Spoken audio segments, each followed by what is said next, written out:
Grab a pew. Take the weight off your wallet. It's Gavin, love.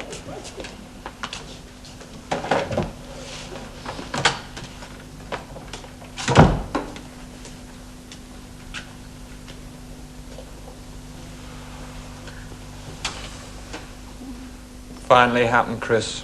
Suppose it had to sooner or later. Oh, you've not bent the lotus, have you? No, it's not as serious as that. Oh. Carol's left me. Gavin!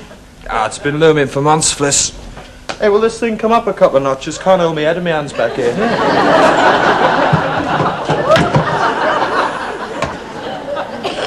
So, Carol's really ditched you then? Like a dying duck in a thunderstorm? Well, I wouldn't say that exactly. No, but she has left you. Yeah. Mrs. Wagstaff, can you spare a minute? Your marriage had everything. Ranch-type fencing, coloured stone patio. You haven't actually said why Carol's left you, Gavin. Unless you'd rather not talk about it. Suppose there's another woman in it somewhere. Yeah, that pal of hers, Maureen Askew, doesn't exactly think I'm Robert Redford. She's been uptight ever since she got her dishonourable discharge papers through from Tupperware. I also feel bound to ask if it's seemly for a man whose wife has just left him to lounge around in a striped deck chair. Stripe's the only sort I've got. I think it's high time it weren't here, Austin. Good night, everyone. Night, Mum. Oh, you did say you weren't coming tomorrow, didn't you? No, love, I'll be round as usual. Oh, good. Good night, Mrs. Wagstaff. Mr. Wagstaff. It's Mr. Tweedale. We're not married.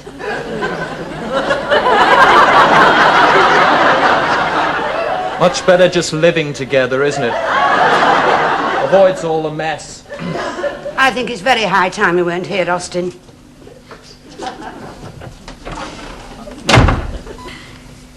Well.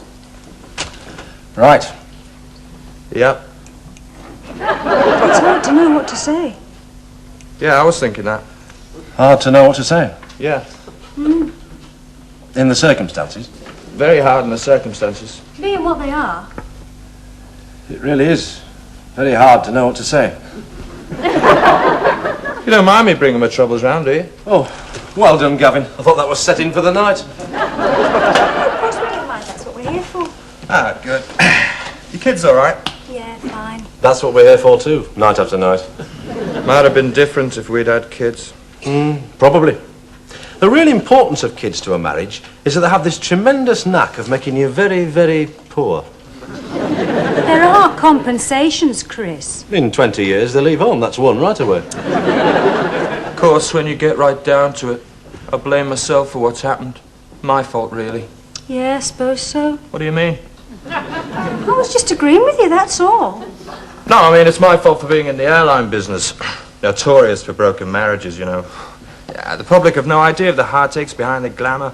I mean, for them, it's all fantastic air hostesses, night stopovers in San Francisco, Tokyo, Luton.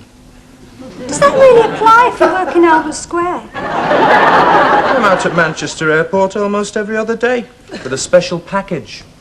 No, you can't avoid involvement with all the heartaches behind the glamour. In air freight, you must make total commitments, see. Yeah, I suppose you've got to get the packets on the plane. Well, that's only part of the pressure. I mean, there's adjusting to all the time lags, like leaving Japan, landing in London the day before you set off. There's not much of a time lag between Manchester Airport and Albert Square, is it? Now, if you're a professional in this game, there's not much glamour. It's not all Hilton hotels and high balls in Manhattan, you know. Yeah, it always did sound a pretty routine job to me. It's pretty glamorous compared to most. What are highballs?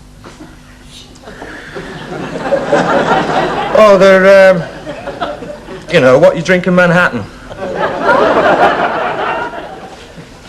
Has Carol taken all the things with her?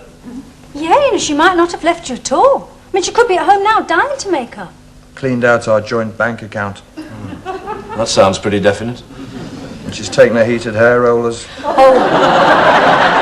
That is extremely definite. Anyway, can't go back there. It's too full of memories. Carol's things all over the place. Every time I open a drawer, snapshots of Spanish waiters fall out. Just couldn't face sleeping in the house where in the past we spent so many miserable months. And there's no milk in.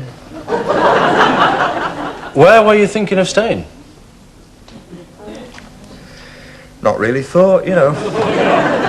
Any port in a storm will do. You're a fairly long way from the coast.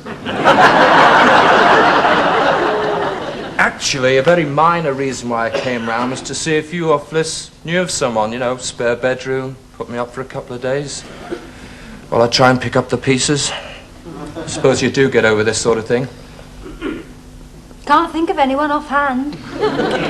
Chris? No. Of course, time like this when you want to be among friends. Oh, well, we would be the first to offer, Gavin. But our spare room is like Mother Hubbard's cupboard.